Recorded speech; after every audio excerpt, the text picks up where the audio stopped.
বহুত বছর পরে জমিতে এসেছি আমরা জমিগুলো দেখার লাইগা। ঠিক আছে, অনেক ভালো লাগতেছে, অনেক স্মৃতি জড়াইছে এই জমিগুলোর সাথে। এই সে পত্র, ঠিক আছে।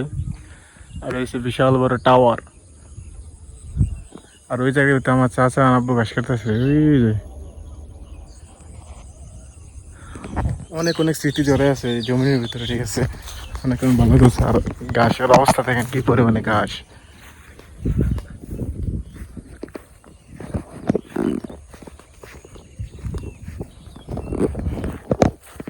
সেই লেভেলে ভালো লাগতেছে আমার।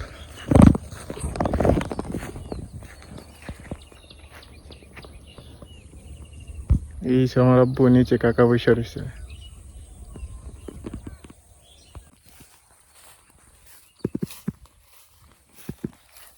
ঘাসের লেগে তো ফাড়ায় দেওয়া যায় না, ঘাসের লেগে তো ফাড়ায় দেওয়া যায় না। এই যে তারা দুইজন এই জায়গায় কাজ করতেছে, আমার আব্বু এবং আমার কাকা। এত পরিমাণে ঘাস, মানে ঘাসের জন্য হাঁটাও যায় না।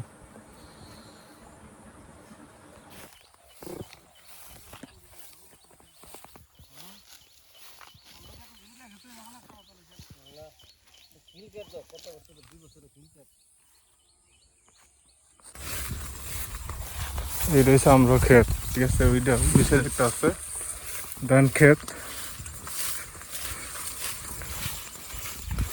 পাওয়ারটা ভিজে গিয়েছে আমার, কুয়াশার পানি।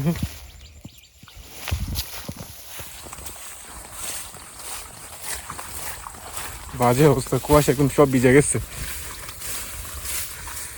ঠান্ডা থাকলে তো অবস্থা খারাপ হচ্ছে, এখন তো বাংলাদেশে ঠান্ডা নাই। ঠান্ডা একেবারে নাই বলে এই পরিমাণে গরম পড়ে দিনের বেলা রাত্রেবেলা। আর এই জমি এত পরিমাণে দূরে, মানে এক পূজা ধান নিলে মানে অবস্থা খারাপ। কমসে কম 1-1.5 কিলোমিটার দূরে হইব বাড়ি, এত দূরে জমি, ধানের জমি।